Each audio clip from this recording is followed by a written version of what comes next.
ಗಂಡಲ್ಲಿ ಏನು ತಪ್ಪಿಲ್ಲ, ಹೆಂಗ್ಸೆಲ್ಲ ತಪ್ಪು ಬರೋದು. ನಾ ಚೆನ್ನ ಮಾತು ಕೇಳ್ಬಾರ್ದು, ಹೇಳ್ಕ ಮಾತೆ ಅಂತ ಹೇಳಿ ನಮ್ ಬಚ್ಚಿಟ್ಟಿಗೆ ಒಳಕ್ಕೆ ತಕ್ಕಂದ್ರೆ ನಮ್ ಮನ್ಕಲ ಸರ್ ಹೋಯ್ತದೆ. ಗಂಡಸಿಂದೇನೆ ನೀರ್ ಕಾಣಿಸ್ತಾ ಚಪ್ಪಲಿ ಬಿಡ್ತಾನೆ. ಈಗ ತಂದೆ ತಾಯಿನ ಎದುರಾಕೊಂಡು ಮದ್ವೆ ಆಗಿರೋ ಹೆಣ್ಣು, ಹುಡುಗನೇ ಮುಖ್ಯ ಅಂತ ಹೋಗಿರುವಂತ ಹೆಣ್ಮಕ್ಳು ಯಾವಳಾರು ಚೆನ್ನಾಗಿ ಜೀವನ ಸಾಗಿಸಿದವರು ನಿನ್ನ ಕಣ್ಣು ಮುಂದೆ ನೀವು ನಿಮ್ಮ ಅನುಭವದಲ್ಲಿ ನೋಡಿದ್ದೀರಾ ಯಾರನ್ನ? ಒಬ್ರು ಏನ್ ಹೇಳ್ತಾರೆ, ಆ ಹುಡುಗಿ ನಾನು ನೆಮ್ಕ ಬಂದದೆ, ಹುಡುಗಿನ ಮೋಸ ಮಾಡ್ಬಾರ್ದು ಅಂತ ಹೇಳಿ ಕರೆಕ್ಟ್ ಆಗಿ ನೋಡ್ಕತ್ತಾರೆ. ಕೆಲವು ಗಂಡು ಏನ್ ಮಾಡ್ತಾರೆ, ಬಿಸಾಕತ್ತಾಗ ಅವಳು ಕಟ್ಕೊಂಡ್ ನನ್ಗೇನು ನಾಲ್ಕು ಚೀಟಿ ಐತು ತೀರ್ಸ್ಕೊಂಡು ಬಿಸಾಕತ್ತೆ. ಯಾರಿಗೆ ಯಾರು ಇಲ್ರಿ, ಬಂಧುಗಳೆಲ್ಲ ಸುಳ್ರಿ. 10 ಗಂಟೆ ಆದ್ಮೇಲೆ ಏನಾಗ್ಬಿಡ್ತಾನೆ, ಎಲ್ಗಡೆ ನಿಂತಿದೆ ನಮ್ ತಾಯಿ ಮುಂದಕ್ಕೆ ಹೋಗಿ ಮುಳ್ಳೊಡ್ದ. ಒಬ್ಬ ಏನ್ ಮಾಡ್ಬಿಟ್ಟ ತಗೊಂಡ್ ದಿನ ನಾನು ಸೌತಿ ನನ್ ಮನೆಗೆ ಊಟಕ್ಕೆ ಬರ್ತೇನೆ, ನನ್ ಮನೆಗೆ ಏನ್ ಮಾಡಿ ಜಾಡಿಸಿ ತಳ್ಬಿಟ್ಟು ಅಂಡೋಯ್ತು. ನಮ್ ತಾಯಿ ನಮ್ಮ ಮೇಲೆ ಬಿದ್ಬಿಟ್ಟ, ಕರ್ಕ ಬಂದ್ಬಿಟ್ಟ.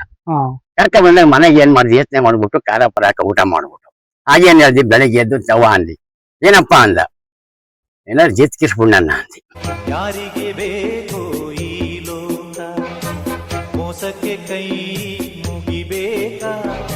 ಆ ಹುಡುಗಿನ ಯಾವಾಗ ನಾನ್ಯಾಕೆ ಹೋಗುನಿ, ನನ್ನ ಮಗನೇ ನನ್ನೇನ್ ನೋಡಬಿಟ್ಟು ಬರ್ತಕ್ಕ ಅವತ್ತು ಹೊಡೆದಾರೆ ಬುದ್ಧಿ ಕತ್ಕತ್ತೀವಿ. 1 ವರ್ಷದ ಕಾಲ ಗೆದ್ರೆ 30 ರೂಪಾಯಿ ಸಂಬಳ ಕೊಡೋರು. ಅವಾಗ 1 ವರ್ಷಕ್ಕೆ 30 ಚಾನ್ಸ್ ಮಾತಾಡ್ತಾ ಇದೀನಿ. ಇವತ್ತೇನಪ್ಪ ವಿಷಯ ಅಂದ್ರೆ ಡೈಲಿ ಬ್ಲಾಗ್ ಎಲ್ರಿಗೂ ನಮಸ್ಕಾರ ನಮಸ್ಕಾರ ನಮಸ್ಕಾರ. ಏನಪ್ಪ ಇವತ್ತು ವಿಚಾರ ಹೇಳಕ್ ಬಂದಿದ್ದೀನಿ ಅಂದ್ರೆ, ನಾನು ಪ್ರತಿಯೊಬ್ರು ಕಷ್ಟ ಸುಖ ಏನಿದೆ ಅದೆಲ್ಲಾನು ಕೇಳ್ತಾ ಇದ್ದೀನಿ. ಪ್ರತಿ ಒಂದು ವಿಡಿಯೋದಲ್ಲೂ ಕೂಡ ಇದೇ ತರ ನಾನು ಕಂಟಿನ್ಯೂ ಮಾಡ್ತಾ ಇದ್ದೀನಿ. ನಿಮ್ಮ ಪ್ರೀತಿ ವಿಶ್ವಾಸ ನನ್ಗೆ ಇದೇ ತರ ಇರ್ಬೇಕು, ಇದೇ ತರ ಸಪೋರ್ಟ್ ಮಾಡಿ. ಮತ್ತೆ ಇವತ್ತು ಒಂದು ಹೊಸ ವ್ಯಕ್ತಿನ ಪರಿಚಯ ಮಾಡಿಸ್ತೀನಿ. ಅವ್ರ ಜೀವನದಲ್ಲಿ ಏನ್ ಕಷ್ಟ ಇದೆ, ಏನ್ ಸುಖ ಇದೆ, ಅವ್ರ ಜೀವನ ಹೆಂಗ್ ನಡೀತು, ಅವ್ರ ಲೈಫಲ್ಲಿ ಏನೇನ್ ಆಗೈತೆ ಎಲ್ಲಾನು ಪ್ರತಿಯೊಂದು ಅವರ ತುಂಬು ಹೃದಯದಿಂದ ಅವ್ರು ಹೇಳಕ್ಕೆ ಇಷ್ಟಪಟ್ಟಿದ್ದಾರೆ. ಬಟ್ ನಾನು ಅವ್ರ ಕಷ್ಟನ ಏನು ಅಂತ ಕೇಳ್ತೀನಿ. ಬನ್ನಿ ಅವ್ರ ಹೆಸರನ್ನ ಪರಿಚಯ ಮಾಡ್ಕೊಂಡು ಅವ್ರ ಊರ ಹೆಸರನ್ನ ಕೇಳದ. ನಿಮ್ ಹೆಸರು? ನಾಗಯ್ಯ. ನಾಗಯ್ಯ. ನಿಮ್ದು ಯಾವ ಊರು ಗೌಡ್ರೆ? ಅರೇಟೆ ಕೊಪ್ಪಳ. ಮತ್ತೆ ನಿಮ್ಗೆ ಎಷ್ಟು ವರ್ಷ ಈಗ ಏಜ್? 75. ಗೌಡ್ರೆ, ಈಗ ನಿಮ್ಮ ಅನುಭವದಲ್ಲಿ ನಿಮ್ಮ ಜೀವನದಲ್ಲಿ ನಿಮ್ಗೆ ಕಷ್ಟ ಸುಖ ಅನ್ನೋದು ಬಂದೈತಾ? ಇಲ್ಲ ಅಂದ್ರೆ ಯಾವಾಗ್ಲೂ ನೀವು ಇಷ್ಟು ವರ್ಷ ಚೆನ್ನಾಗಿ ಜೀವನ ಮಾಡಿದೀರಾ, ಇಲ್ಲ ಕಷ್ಟ ಸುಖ ಇತ್ತ ಏನು?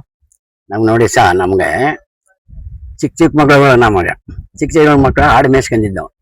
ಬೇಸಿಗೆ ಏನಾಗೋಯ್ತು, ನಮ್ಗೆ ಊಟಕ್ಕೆ ಭಾರಿ ತೊಂದ್ರಿ. ತಾಯಿ ಏನ್ ಮಾಡ್ದ, 8 ಗಂಟೆ ಒಳಗೆ 9 ಗಂಟೆ ಕಳೆದ್ಮೇಲೆ ನಾನು ಹಿಂದ್ಗಡೆ ಕರ್ಕೊಂಡು ದಿನ ಪ್ರತಿಯೊಂದು ಮನೆಗಳು ಊಟಕ್ಕೆ ಹೋಗ್ತಿದ್ದವು. ಸುಮಾರು ದಿನ ಕೊಡ್ತಿದ್ರು, ಊಟ ಮಾಡ್ತಿದ್ದವು. ಅವತ್ತು ಏನಾಗ್ಬಿಡ್ತು ಎಲ್ಲ ಕೇಳ್ಕೊಂಬಂದು 9-10 ಗಂಟೆ ಆಗ್ಬಿಟ್ಟಿತ್ತು. 10 ಗಂಟೆ ಆದ್ಮೇಲೆ ಏನಾಗ್ಬಿಡ್ತು, ನಾನು ಎಲ್ಗಡೆ ನಿಂತಿದೆ ನಮ್ ತಾಯಿ ಮುಂದಕ್ಕೆ ಹೋಗಿ ಮುಳ್ಳೊಡ್ದ. ಒಬ್ಬ ಏನ್ ಮಾಡ್ಬಿಟ್ಟ ತಗೊಂಡ್ ದಿನ ನಾನು ಸೌತಿ ನನ್ ಮನೆಗೆ ಊಟಕ್ಕೆ ಬರ್ತೇನೆ, ನನ್ ಮನೆಗೆ ಏನ್ ಮಾಡಿ ಜಾಡಿಸಿ ತಳ್ಬಿಟ್ಟ.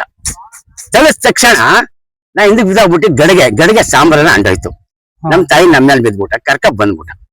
ಕರ್ಕ ಬಂದಾಗ ಮನೆಗೆ ಏನ್ ಮಾಡಿದ್ವಿ, ಯತ್ನೆ ಮಾಡ್ಬಿಟ್ಟು ಖಾರ ಪರಾಕ ಊಟ ಮಾಡ್ಬಿಟ್ಟು ಹಾಗೇನ್ ಹೇಳ್ದಿ, ಬೆಳಿಗ್ಗೆ ಎದ್ದು ತವ ಅಂದಿ. ಏನಪ್ಪಾ ಅಂದ, ಏನಾದ್ರು ಜಿತ್ಕಿಸ್ಬಿಡಣ್ಣ ಅಂದಿ. ಯಾರು ನಿಮ್ಮನ್ನ? ನಮ್ಮನ್ನ. ನಿಮ್ಗೆ ಎಷ್ಟು ವರ್ಷ? ನಮ್ಗೆ ಆಗೆಲ್ಲ ಒಟ್ಟು ಒಂದ 9 ವರ್ಷವೇನಾಗಿತ್ತು. 9 ವರ್ಷದಲ್ಲೇ ನಿಮ್ಗೆ ಆತರ ಒಂದು ಅನುಭವ ಬಂತು. ಅವಾಗ ತಗೋಗಿ ಒಬ್ಬರ ಮನೆಗೆ, ಕೊಡಗಳ್ಳಿ ಜವರಗೌಡ ಮನೆಗೆ ಜಿತ್ಕಿಷ್ಟು. ನಮ್ಮನ್ನ ವರ್ಷಕ್ಕೆ 30 ರೂಪಾಯಿ ಸಂಬಳ.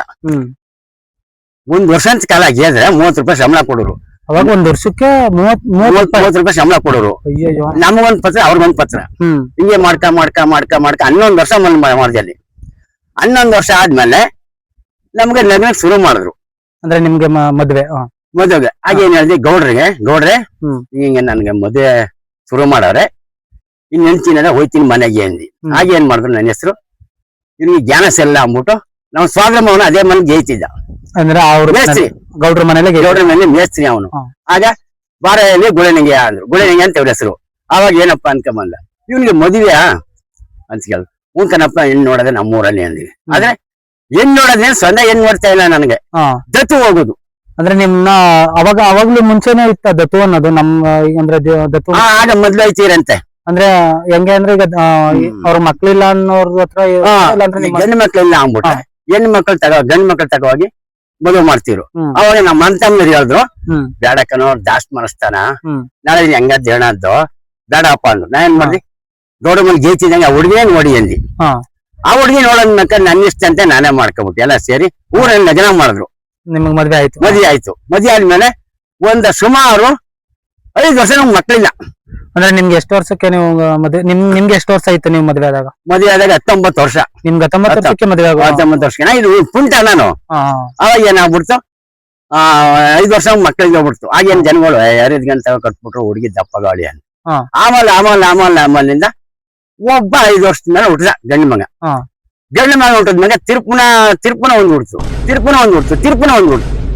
ಹಿಂಗೆ ಮಾಡ್ಕೊ ಹೋಯ್ತಾ ದೊಡ್ಡ ಫ್ಯಾಮಿಲಿ ಆಗೋಯ್ತು.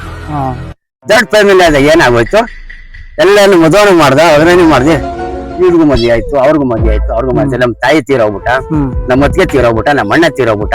ಎಲ್ಲ ಸಾಲ ಬಗೆಸ್ಕೊಂಡ್ ಏನಾಯ್ತು, ಮನೇಲಿ ಏನೇ ಆಗೋಯ್ತು, ಎಲ್ಲ ಕದ್ನ ಉಟ್ಕಾತು. ಅಂದ್ರೆ ಜಗಳ ಕದ್ನ ಹೋಗ್ಬಿಡ್ತು. ಏನೇ ಇದ್ರು ಜತ್ತು ಹೋಗ್ಬಾರ್ದು, ಅವ್ನ ಮುದ್ದ ಚಿನ್ನ ಸೇರಿಲಿ, ಮುದ್ದ ದುಡ್ಡು ಸೇರಿಲಿ, ಜತ್ತು ಅಂತ ಅನ್ಕೋಬಾರ್ದು. ಬೇರೆ ಮನೆಗೆ ಹೋಗ್ಬೇಡ ಅಂತ ಅವರು ಮನಚಾರಕ್ಕೆ ಹೋಗ್ಬೇಡ ಅಂತ ನಮ್ಮ ಅಂತಂದ್ರೆ ಹೇಳ್ದು ನಾನು ದಬಾಯಿಸೋದಿ. ಏನ್ ಸುಖ ಉಂಡಿ ಹೋಗಿ, ಏನು ಫ್ರೆಂಡ್ ಇಲ್ಲ. ಆದ್ರೆ ಜತ್ತು ಒತ್ತಕ್ಕಾಗಿ 4 ದಿನ ನೆಟ್ಗಿಲ್ಲ. ಅನ್ಕೊಳ್ಳಿ ತಿಳಿದಾಯ್ತು. ಆಗ 4 ಮಕ್ಕಳಾಗೋಣ ಚೆನ್ನಾಗಿ ನೋಡ್ಕೊಂಡ್ರು. 4 ಮಕ್ಕಳಾದ್ರೆ ಒಂಥರ ಕಾಲ್ಕ ತಕ್ಕಂಡಂಗ ಆಗೋಯ್ತು. ನಿಮ್ಮನ್ನ ತುಂಬಾ ಇದ್ದಾಗ ನೋಡಿದ್ರೆ ಎಲ್ಲ ಬ್ಯಾಡ ಬೇಸರಕ್ಕೆ ಮಾಡ್ಬಿಟ್ಟ ಏನಾಗೋಯ್ತು, ನನ್ನ ಪಾಡು ನಾನು ಸಾಲ ಹೋಗಿ ಲೆಕ್ಕ ನೋಡಿದ್ರೆ 1 ಲಕ್ಷ ರೂಪಾಯಿ ಸಾಲ ಬಂತು. ನಿಮ್ ಅವಾಗ್ಲೇ 1.5 ಲಕ್ಷ ಸಾಲ ಮಾಡಿದ್ರೆ? ಸಾಲ ಬಂದ್ಬಿಡ್ತಾ, ಸಾಲ ಬಂದ್ಬಿಡ್ತು. ಎಲ್ಲ ಪಾಡ್ಕ ತೀರ್ಸ್ಕ ಬಂದೆ. ಅವಾಗ ಏನಾಗೋಯ್ತು, ಮಗನು ಈ ಮಕ್ಕಳಿಗೂ ಸಾಲ ಕೊಂಡಿಲ್ಲ, ಹೆಂಡತಿಗೂ ಸಾಲ ಕೊಂಡಿಲ್ಲ, ಯಾರಿಗೂ ಸಾಲ ಕೊಡ್ದೆ. ನಾನೇ ಸದಸ್ತಿ ಮಾಡ್ಕ ಹೋಯ್ತಾ ಏನಾಗೋಯ್ತು. ಇದೇ ನಮ್ಮ ಮಾನಸಿಕ ಚೀಟಿನೇ 3,000 ರೂಪಾಯಿ ಚೀಟಿ ಎತ್ತಿದ್ವಿ. ನಾನು ಕಟ್ಟಬೇಕಾದ್ದು 3 ಸಾವಿರ ಕಟ್ಬೇಕು. ಅಲ್ಗೆ 3,000 ಕಟ್ಸ್ಕೊಂಡಾರೆ ಅಮೌಂಟ್ ಕಟ್ಬೇಕು. ಬೆಳಗಾನೆ 800 ರೂಪಾಯಿ ಜೋಬಲ್ ಇತ್ತು, ಅದ್ ತಕ್ಕಂಡು ಜೇರ್ ಮಾಡ್ದಿ. ನಾನು ಅವ್ನಿಗೆ ಹೇಳ್ದಿ ಯಾರು ಕೊಂಡಿಲ್ಲ. ಬೆಳಿಗ್ಗೆ 9 ಗಂಟೆಗೆ ದೇವ್ರ ತಗ ಕೊಡಗಳಿ ಬಿಟ್ಬಿಟ್ಟು ಬಂದು ಮನೆ ನಾಷ್ಟ ಮಾಡ್ತಾ ಇದ್ವಿ. 2 ಹುಡುಗರು ಬಂದ್ರು. ಅಣ್ಣ ಬಣ್ಣ ಮರಗಿಡ್ತಕ್ಕೆ ಅಂದ್ರು. ಅದ್ ಯತ್ನೆ ಮಾಡ್ದಿ. ಹಿಂದಿಲ್ಲ ಮುಂದಿಲ್ಲ ಮೈನ್ ಕಮ್ಮಿ ಮರಗಿಡ್ತಕ್ ನಮ್ ಹೋಗಿಲ್ಲ. ಬತ್ತೀನಿ ಅಡ್ರಪ್ಪ ಅಂದ್ಬಿಟ್ಟಿದ್ದೆ. ಅವಾಗ ಏನ್ ಮಾಡ್ದಿ, ಜೋಗಿ ಮೂಲೆ ಅಂತ ರೋಡ್ ಹೋಯ್ತಾ ಒಳ್ಳೆ ಆದಿ. ಏನ್ ಅಂದ್ರೆ ಹೊಲಕ್ ಹೋಗುದಾ, ಏನ್ ನೋಡೋದು ಗಾಡಿ ತಕೊಂಡ್ಬಿಡ್ತಾರೆ, ಕಾಲ ಅದಿ ಹಿಡ್ದಿ. ಅಲ್ಲಿ ಹೋಗಿ ಒಂದ್ ಕಾವಲಿ ಇಷ್ಟುದ್ದ ನೀರ್ ಹಾಕೊಂಡು ಅಲ್ಲಿಂದ ಕಡೆ ಗಾಡಿ ಗಂಡಿಗೆ ಹೋದಿ. ಅಲ್ಲಿ ಹೋಗಿ ಮಧ್ಯಾಹ್ನ ಗಂಟೆ ಕೂತಿದ್ದು. ಮಧ್ಯಾಹ್ನ ಮೇಲೆ ಬಸ್ ಹತ್ತಿ ಬನ್ನೂರ್ಗೆ ಹೋಗ್ಬಿಟ್ಟು ಅಚ್ಚುಕಟ್ಟಾಗಿ ಅಲ್ಲಿ 3 ದಿನ ಇದ್ದಿ. 3 ದಿನ ಮೇಲೆ ಬನ್ನೂರ್ ಹೆಗ್ಗಾರ ಬನ್ನೂರ್ ಒಂದ್ ಬಟ್ಟೆ ಹೊಲಿ ಹಾಕ್ತಿ. ಬಟ್ಟೆ ಹೊಲಿಸ್ಕೊಂಡು ಬನ್ನೂರ್ ಹೆಗ್ಗಾರಾಗ ಹೋಗ್ಬಿಟ್ಟು ಸ್ನಾನ ಮಾಡಿ, ಅಪ್ಪ ನೀವ್ ಋಣ ತೀರ್ಸ್ಬೇಕು ಅನ್ನೋ ಕರ್ಕೊ. ಋಣ ಏನಿದಾಯ್ತು ಬಿಡ್ಬಿಟ್ಟಿ. ಎಲ್ಲಿ ದೇವ್ರಿಗೆ ಮಾದೇಶ್ವರಿಗೆ 3,000 ಚೀಟಿ ಕಟ್ಬೇಕು. ನಾನು 3,000 ಕಟ್ಬೇಕು. ಅಂದ್ರೆ ನೀವು 3,000 ರೂಪಾಯಿ ಚೀಟಿ ಕಟ್ಬೇಕಾದಾಗ ನೀವು ಬನ್ನೂರ್ ಹತ್ರ ಹೋಗ್ಬಿಟ್ಟು ಬಟ್ಟೆ ಎಲ್ಲ ತಕೊಂಡು ಗಂಗೆ ಹತ್ರ ಬಂದು ಮಾಮೂಲಿ ಇದ್ರ ಹತ್ರ ಹೆಗ್ಗೆರೆ ಹತ್ರ ಬಂದು ನೀವು ಇದ್ ಮಾಡಿ ಕೈ ಮುಕ್ಕಂದ್ರೆ ಸ್ನಾನ ಮಾಡ್ಬಿಟ್ಟು ನೀನ್ ಋಣ ತೀರ್ಸ್ಬೇಕು ಅಂದ್ರೆ ನನಗೆ ಆಯ್ಸು ಅಂತ ಕೊಟ್ಟು ಹಿಂದೆ ಕರ್ಕಪ್ಪ, ಇಲ್ದಾಯ್ತು ಬಿಟ್ಬಿಡು ಅಂತ ಹೇಳಿ. ಅದೇ ರೀತಿ ಮಾಡ್ತಾ ಹೋಯ್ತಾ ಏನಾಗೋಯ್ತು, ಸಾಲ ವಗೇರಿ ಬಂದಾಗ ಏನಾಗುತ್ತೆ, ನಮ್ಮಲ್ಲಿ ಕದ್ನ ಉಟ್ಕೊಂಡಾಗ ನಾನು ಕಣ್ಣ ಹೊಂಟೋಗ್ಬಿಟ್ಟಿ. ಅಲ್ಲಿ ಮನೆ ಬಿಟ್ಬಿಟ್ಟಿ. ನಿಮ್ಗೆ ಅವಾಗ 1.5 ಲಕ್ಷ ಸಾಲನು ಸಾಲ ಇದ್ದಾಗ ನೀವು ಮನೆ ಬಿಟ್ಬಿಟ್ಟಿ. ಮನೇಲಿ ಮಕ್ಕಳು ನೋಡಿಲ್ಲ, ಪ್ರತಿಯೊಬ್ಬರು ನನಗೇನು ಕೈ ಹತ್ಕೊಂಡಿಲ್ಲ. ಎಲ್ಲಾರ್ನು ಬಿಟ್ಬಿಟ್ರ ಅವಾಗ ನೀವು? ಎಲ್ಲ ಕೈ ಬಿಟ್ಬಿಟ್ರು. ಅಂದ್ರೆ ಈಗ ನಿಮ್ ಮನೆ ಬಿಟ್ಟಾಗ ನಿಮ್ಮ ಒಬ್ರು ಕೂಡ ನಿಮ್ಮ ಮಕ್ಕಳು ಯಾರನ್ನು ಮಾತಾಡ್ಸ್ಲಿಲ್ಲ. ಆವಾಗ ಹೊರಗಡೆ ಹೋಗುವಾಗ ಒಬ್ಬ ಗೌಡ್ರಿಗೆ ಹೇಳಿದ್ವಿ. ಆ ಗೌಡ್ರು ಕೊಡ್ತೀನಿ ಅವ್ರಿಲ್ಲ ಅಂದ್ರು, ಈ ಗೌಡ್ರು ಇಲ್ಲ ಅಂದ್ರು, ಆ ಗೌಡ್ರು ಇಲ್ಲ. ಮಧ್ಯೆ ಏನ್ ಮಾಡಿ ಜೀವ ತಗೋಬೇಕಾಯ್ತಲ್ಲ. ಅವಾಗ ಏನ್ ಮಾಡ್ದಿ, ಚಟ ಔಷಧಿ ಕುಡಿಬಾರ್ದು, ನ್ಯಾತ ಹಾಕತ್ತಾರೆ, ಜೀವನ ಮಾಡ್ತಾರೆ, ನೀರ್ ಬೀಳ್ತಾರೆ, ಮರಕ್ ಹಾಕತ್ತಾರೆ, ಎಲ್ಲ ಬಿಟ್ಬಿಟ್ಟಿ. ನಾನು ಇದ್ದೇ ಯಶವಂತ ಗಿರ್ಮ ಅಂದ್ಬಿಟ್ಟು ಏನ್ ಮಾಡ್ದಿ, ನಿಜ ಕರ್ರಿ ಹೊಟ್ಟಬಿಟ್ಟಿ. ಮದ್ದೂರು ಓದಿ, ಇಲ್ಲ ಮಂಡ್ಯ ಓದಿ. ಮಂಡ್ಯಕ್ಕೆ ಹೋಗ್ಬಿಟ್ಟು ಏನಾಗೋಯ್ತು, ಅಲ್ಲಿ ಕಾಳಿ ಕಂಬ, ಅಲ್ಲಿ ಕಾಳಿ ಕಂಬದಲ್ಲಿ ಛತ್ರ ಅದೆ. ಅಲ್ಲಿ ನೊಬ್ಬೆ ಮಾತ್ ಮೀನು. ಬೆಳಿಗ್ಗೆ 11 ಗಂಟೆಗೆ ಕೂತ್ಕೊಂಡೇನು ಇದ್ರೆ ಭಯ. ನಮ್ಮಲ್ಲಿ ಹೊರಗಡೆ ಹೋದಲ್ಲ, ಹೋದ್ರೆ ಗದ್ದೆ, ಬಂದ್ರೆ ಬನ್ನೂರು, ಬಂದ್ರು ನಮ್ಮೂರು. ಅಂದ್ರೆ ನೀವು ಅವಾಗ ಈಗ ಮಂಡ್ಯ ಇದು ಮಳವಳ್ಳಿಗೆ ಇದು ಯಾವ್ದು ಮದ್ದೂರ್ಗೆ ಹೋಗಿದ್ರಿ ಅಂತಂದ್ರಲ್ಲ, ಅದೇ ಫಸ್ಟ್. ಅವಾಗ ನಿಮ್ಗೆ ಈಗ ನೀವು 19 ವರ್ಷಕ್ಕೆ ಮದ್ವೆ ಆದ್ರೆ ಮದ್ದೂರ್ಗೆ ಹೋಗೋಷ್ಟೊಳಗೆ ನಿಮ್ಗೆ ಎಷ್ಟಾಗಿತ್ತು ಯಜಮಾನ್ರೆ ವಯಸ್ಸು ಅವಾಗ? ಎಲ್ಲ 70 ಜನಕ್ಕೆ ಆಗೋಯ್ತು. ಅಲ್ಲ ನಿಮ್ ಹೋದಾಗ ಅಂದ್ರೆ ಈಗ ನಿಮ್ಗೆ 70 ಅಂದ್ರೆ ಇವಾಗ 70 ಅಂದ್ರೆ ನಾನ್ ಹೇಳುದು 19 ವರ್ಷಕ್ಕೆ ನಿಮ್ಗೆ ಮದ್ವೆ ಆಗಿ ಮಕ್ಳೆಲ್ಲ ಅದು ಒಂದ್ 5 ವರ್ಷ ಆದ್ಮೇಲೆ ಮಕ್ಳಾದು ಅಂತಂದ್ರೆ ನೀವು ಮತ್ತೆ ಸಾಲ ಬಂದು ನೀವು ಹೋದಾಗ ಒಂದು ಅಂದಾಜು ಎಷ್ಟು, ಒಂದು 30 ಇಲ್ಲ 25 ಜನ ನಿಮ್ಗೆ ಇತ್ತು ಅವಾಗ? ಅವಾಗ ಏನಿದ್ರು 35 ಬರ್ತದೆ. 35 ಏಜಲ್ಲಿ ನೀವು ಮನೆ ಬಿಟ್ನಾ? ಅವಾಗ ಏನಾಗುತ್ತೆ, ಅಲ್ಲಾಗಿ ಬೆಳೆ 11 ಗಂಟೆ ಕೂತ್ಕೊಂಡಿ. ನಾನ್ ಯಾರು ಹೊಸಬ್ರು ನಮ್ ಎಲ್ಲೋ ನಮ್ಗೆ ಗೊತ್ತಿಲ್ವಲ್ಲ. ಆಗ ಪಾಪ ಅವನೇ ಮದುವೆ ನಡೀತಾ ಇದ್ದ. ಬಪ್ಪ ಯಾರು ಅನ್ಕ ದಂಡಕ್ ಬಂದ ಈ ತರಕ ನಾನು ಜೀವನಾಂಶ ಹೇಳ್ಕೊಬಿಟ್ಟೆ ನೋಡಪ್ಪ ನನ್ನ ಪರಿಸ್ಥಿತಿ ಹಿಂಗದೆ ಅಂತ ಹೇಳ ಏನ್ ಮಾಡ್ದ ಓ ನಮ್ ಸೈಡ್ ನಾನ್ಯಾ ಅಂದ್ಬಿಟ್ಟು ಎಲ್ಲೋ ಹೋಗ್ಬೇಡಪ್ಪ ನೀನು ಯಾಕ ಮನೆ ಬಿಟ್ಟು ಬಂದೆ ಮುಟ್ಟಮ್ಮ ಉಣಿಸ್ಕಂದ ನೈಟ್ ಅವನು ಊಟನೂ ಹಾಕ್ಸನ್ನ ಮನಿಕ ಜಾಗನೂ ಕೊಟ್ನ ಟೋಟ್ರಿ ಒಳಗೆ ಅಲ್ಲಿಂದ ಬಂದು ಅವಾಗ ಹೇಳ್ಬಿಟ್ಟು ನಾನು ಕೆಲಸ ಹುಡುಕ ಬರ್ತೀನಿಕಪ್ಪ ಅಂತ ಕರ್ದಿ ಎಲ್ಲಿಗೆ ಮದ್ದೂರ್ ಸೈಡ್ ಕರ್ದಿ ಮದ್ದೂರ್ಗ್ ಹೋದ್ರಿ ಹೋಯ್ತಾ 800 ರೂಪಾಯಿ ಜೋಬಲ್ ಅದೇ ನಡ್ಕಂದೇ ಹೊಂಟದಿ ಮದ್ದೂರ್ ಗಂಟೆನೂ ಮದ್ದೂರ್ ಗಂಟೆ ಹೋಗುತ್ತೆ 4 ಗಂಟೆ 5 ಗಂಟೆ ಆಗೋಯ್ತು 5 ಗಂಟೆಗೆ ಹೋಗ್ಬಿಟ್ಟು ಅಲ್ಲಿ ಒಂದ್ 6 ಹೋಟ್ಲ್ ಕೇಳ್ದಿ ಏನ್ ಮಾಡೆ ಅಂದ್ರು ಏನಾರ ಕಸ ಗುಡ್ಸಿ ಕೊಡ್ರಪ್ಪ ನಂಗೆ ತೊಳಿದ್ ಕೊಡ್ರಪ್ಪ ಅಂತ ಕೇಳ್ದಿ ಕೇಳ್ದಾಗ ಏನಾಗೋಯ್ತು ಅಯ್ಯ ನಮ್ದು ಯಾವ ಕೆಲ್ಸನೂ ಇಲ್ಲ ಈಗ 11ನೇ ತಾರೀಕು ಬಾ ಹೊಸ ಹೋಟ್ಲ್ ಓಪನ್ ಐತೆ ಅಂತ ಹೇಳಿದ್ರು ಅವಾಗ ಏನಾಗೋಯ್ತು ನಾನು ಚೀಟಿ ಬರ್ಕೊಡಿ ಅಂದಿ ಚೀಟಿ ಬರ್ಸ್ಕೊಂಡು ಅದೇ ಕಾಳೆ ಕಮ್ಕ ಅಲ್ಲಿ ನೈಟ್ ಮನಗಿದ್ದು ಮಂಡಲದಲ್ಲಿ ತಿನ್ಕೊಬಿಟ್ಟಿ ಒಂದ್ ಫುಟ್ಪಾತ್ ಅಲ್ಲಿ ಬಿದ್ದಿದ್ದು ಈಗ ಮನ್ಸುಕಿಲ್ಲ ಈಗ ಆ ಚಿಕ್ಕ ಮನಸ್ಸರಿ ಈಗ ಮೊದ್ಲು ಮನಸ್ತಿಲ್ಲ ಈಗ ಮನಸ್ತಿಲ್ಲ ಆಗ ಮನಸ್ಕತೀನು ಹೆಂಗ ಕಥೆ ಕಟ್ಬಿಟ್ಟು ಕಾಲ ಕಳ್ಬಿಟ್ಟು ಅಲ್ಲೊಂದು ನಾಟಕ ನಡೀತಿತ್ತು ಬೆಳಗಾನ ಸಿನಿಮಾ ನಾಟಕ ನೋಡ್ಕೊಂಡು ಅವಾಗ ಏನಾಗುತ್ತೆ ಬಟ್ಟೆ ಸಿಕ್ದ ಬಟ್ಟೆ ಏನ್ ಮಾಡ್ದ ನಾಳೆ ನಮ್ ಕೆಲ್ಸಕ್ಕೆ ಭಯ ಅಂತ ಕರ್ಕೊಂಡ್ ಬರ್ತಾ ಇದ್ದ ಕರ್ಕೊಂಡ್ ಏನ್ ಮಾಡ್ದ ಎಣ್ಣೆ ತಕಮ್ಮ ಹಣ್ಣು ಕೊಡ್ಸು ಬಿಡಿ ಕೊಡ್ಸು ಅವ್ನಿಗೆ ಏನ್ ಮಾಡಿ ಕೆಲಸ ಆಸ ಮೇಲೆ 200 ರೂಪಾಯಿ ಖರ್ಚು ಮಾಡ್ಬಿಟ್ಟಿ ನೋಡಿ ನಾಟಕ ನೋಡ್ಕೊ ಬೆಳಗಾನ ಅಂದ್ರೆ ನಿಮ್ಗೆ ಕೆಲ್ಸ ಕೊಡಿಸ್ತಾರೆ ಅನ್ನೋ ಒಂದೀಗ ನಿಮ್ ಕಷ್ಟ ಯಾರೋ ಒಬ್ಬ ದೇವಸ್ಥಾನ ಬೆಳಗ್ಗೆ ಎದ್ದು ಏನ್ ಮಾಡ್ಬೇಡಪ್ಪ ನೀನು ಬಂದ್ಬಿಡ ಮನೆ ಹಚ್ಚ 6 ಗಂಟೆಗೆ ಹೋಗಿ ಏನ್ ಮಾಡ್ದಿ ಬಟ್ರೆ ಅಂತ ಕೂಜೆ ಮನೆ ತೋರಿಂದ ಆ ಬಟ್ರೆ ಮಾಡ ಒಬ್ಬ ಅಮ್ಮ ಬಂದ ಒಳಗಡೆಯಿಂದ ಯಾರಪ್ಪ ನೀನು ಈ ಭಟ್ರು ನಾಳೆ ಕೆಲ್ಸ ಕೇಳಿದ್ರು ಇದೇನ್ ಚೋಟಿ ಕೆಲ್ಸ ಅಂತಲ್ಲ ಅದಕ್ ಬಂದಿ ಕಣಮ್ಮ ಅಂದ್ರು ಯಾವ ಬಟ್ನಿಲ್ಲ ಗಿಟ್ನಿಲ್ಲ ನಿಂತ್ಕೊಬೇಡ ಹಚ್ಕೋಗಯ್ಯ ಅಂತ ಅವನು ಮೋಸ ಮಾಡ್ಬಿಟ್ಟ ನಂಗೆ ಅಂದ್ರೆ ನಿಮ್ಮ ಪ್ರಕಾರ ಈಗ ನಮ್ಗೆ 200 ರೂಪಾಯಿ ಅಂತ ಇವಾಗ ಅನ್ಸುತ್ತೆ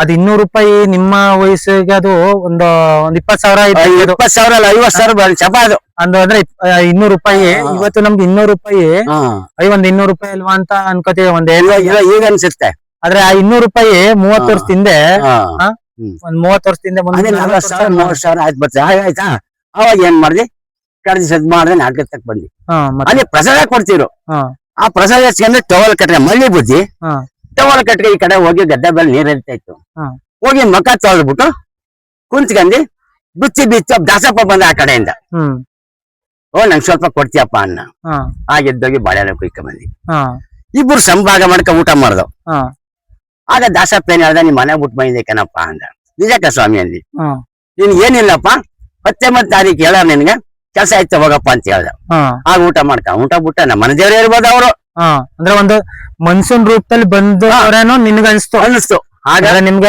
ಏನೋ ನಮ್ಮ ಮನೆ ದೇವರೇ ಇರ್ಬೇಕು ಅಂತ ನಿಮ್ ಮನ್ಸಂತ ರೂಪದಲ್ಲೇ ಬಂದಿರ್ಬೇಕು ನೀವು ಆ ವಟಾರದವರೇ ಆಗಿರೋದ್ರಿಂದ ನೀವು ಅಂದ್ರೆ ಈಗ ದಾಸಪ್ಪ ಈಗ ಜೋಗಯ್ಯ ಅಂತ ಹಿಂಗೆ ಹೇಳ್ತಾರಲ್ಲ ಆದ್ರಿಂದ ನಿಮ್ಗೂ ಅರ್ಥ ಆಯ್ತು ನಮ್ಮ ಮನೆ ದೇವರಾಗೆ ಒಂದು ಮನ್ಸೂನ್ ರೂಪದಲ್ಲಿ ಬಂದವ್ರೆ ಅನ್ನೋದು ನಿಮ್ಗೆ ಅನ್ಸ್ತು ಹೊಲ್ಟ್ರಾ ಊಟ ಮಾಡ್ದವ್ ಆಗ ದಾಸಪ್ಪ ಹೇಳ್ಬಿಟ್ಟು ಕುಂತ್ರಾಗದಕ್ಕನಪ್ಪ ಒಳ್ಳೆ ಕೆಲಸ ಐತಿ ಅಂದ್ಬಿಟ್ಟು ಹೋಯ್ತಾ ನೋಡ್ತಾ ಇದ್ದಿ ಅವನ ಇಷ್ಟು ನನ್ ಕಣ್ ಕಾಣುವವರೆಗೂ ನೋಡಿದೆ ಅವ ಇಲ್ಲ ಅಷ್ಟಾಗ್ಬಿಡ್ತಾ ಆವಾಗ ಅವ್ರು ಹೇಳ್ದಂಗೆ ಮಂಡ್ಯಕ್ಕೆ ಹೋಗ್ಬಿಟ್ಟಿ ಮಂಡ್ಯಕ್ಕೆ ಬಂದಲ್ಲಿ ಸೇವಿಂಗ್ ಕಟಿಂಗ್ ಮಾಡಿಸ್ಕೊಂಡ್ ಬರೋದಂತ ಏನ್ ಮಾಡದ ಅವಣ್ಣ ವಾಚ್ಮನ್ ಮೆಳ್ಳನೇನೋ ರಾಮೇಶ್ ಅಂತ ಅವನು ತಿರ್ಪುನ ಕಳಿಸ್ತಾ ಸೇವಿಂಗ್ ಕಟಿಂಗ್ ಮಾಡಿಸ್ಕೊಂಡ್ ತಕ್ಕಂದ್ರೆ ಮದ್ದೂರ್ಗ್ ಹೋಗಿ ವರ್ಷದಲ್ಲಿ ಏನು ಹೊಸ ಹೋಟ್ಲು ಓಪನ್ ಮಾಡ್ಬಿಟ್ಟು ಎಲ್ಲಾನು ಪಾತ್ರೆಗಳ ಗುಡ್ಡಾಪುರ ತಿಂದು ಅಲ್ಲಿ ಕೇಳಿ ಬಿಟ್ಟಿ ಮಕ್ಕಳು ಅಲ್ಲಿರುವ ಆಳುಗಳು ಅವಾಗ ಏನ್ ಮಾಡಿದ್ರು ಅಣ್ಣ ಬಣ್ಣ ಅಂದ್ರು ಕರ್ಕೊ ಈ ಹೋಟ್ಲಲ್ಲಿ ಯಾರು ಸುದ್ದ ಮಾಡ್ಬಿಟ್ಟು ಬರಪ್ಪ ಅಂತ ಕಳಿಸ್ತು 3 ಆಳು ಕಳಿಸ್ತು ಅವ್ರು ಏನ್ ಟಿವಿ ಹಾಕ ಕುಂತ್ಕೊಂಡ್ರು ಎಲ್ಲ ಬೆಳಗ್ಗೆ ಕೆಲಸ ಕೊಡ್ತಾರೆ ಅಂದ್ರು ಯೋಚನೆ ಮಾಡ್ತೀನಿ ನಿಂತ ಎಣ್ಣೆ ಹೊಡಿತೀಯ ನಾನು ಎಣ್ಣೆಯಲ್ಲಿ ಇದ್ದೊಂದು ಅದೇ ಹೋಗು ಅಂದ್ರು 2 ಪಾಕೆಟ್ ಬುಟ್ಟಿ ಸಬ್ಬಿನ ಕೊಟ್ರು ಅವಾಗೆಲ್ಲ ಪಾಕೆಟ್ ಸಬ್ಬಿನ ಕೊಟ್ರು 3 ರೂಪಾಯಿ ಪಾಕೆಟ್ ಆಗ 2ಕ್ಕೆ ಕೊಟ್ರು ಎಲ್ಲ ಬೆಳಿಗ್ಗೆ ಹೊಸ್ತು ಕೆಲ್ಸ ಸಿಕ್ಕೋನು ಆಸೆಗೆ ಎಲ್ಲ ಬೆಳಗ್ಗೆ ಗುಡ್ಡಿ ಹಾಕ್ಬಿಟ್ರು ಅಂದ್ರೆ ನಿಮ್ಗೆ ಕೆಲ್ಸ ಸಿಕ್ಕಿದ್ರೆ ಒಂದು ಖುಷಿ ಆಗೋಯ್ತಾ ಬೆಳಗ್ಬಿಟ್ಟು ಗುಡ್ಡಿ ಹಾಕ್ಬಿಟ್ಟಿ ಅವರು 5:05 ಬಂದ್ರು ಇಬ್ರು ಪಾರ್ಟ್ನರ್ ಅವರು ಕುಂದಾಪುರದವನೊಬ್ಬ ನೀಲ್ಕಂಠನೊಬ್ಬ ಆಗ ಬಂದು ನೋಡಿದ್ರು ಯಾರ್ಯಾರು ಮಾಡಿದ್ರಿ ಕೆಲ್ಸ ನಾನ್ ಮಾಡ್ತೀನಿ ರೈ ಮುಚ್ಚಿರೋ ಬಾಯ ಅಂದ್ರು ಅವ್ರು ಇನ್ನು ಅಕಸ್ಮಾತ್ ಏನ ಇಲ್ಲ ಆಗ್ಬಿಟ್ರೆ ಇವ್ರು ಕೆಲ್ಸ ಕೊಡಿಸ್ಬಿಟ್ರೆ ಏನ್ ಮಾಡೋದು ಬಾಯಿವಲ್ಲ ಸುಮ್ಮನೆ ಆಗ್ಬಿಟ್ಟಿ ಅವಾಗ ಏನಾಗುತ್ತೆ ಬಂದಮ್ಮ ಕರೆಕ್ಟ್ ಆಗಿ ಊಟ ಗೀಟ ಮಾಡ್ಕೊಂಡ್ ಮನಿಕಂದ್ರೆ ಬೆಳಿಗ್ಗೆ ಎದ್ದು ಅಲ್ಲಿ ಸ್ಟೋರಲ್ಲಿ ಕೆಲಸ ಮಾಡಿದ್ವಿ 6 ರೂಪಾಯಿ ಸಂಬಳ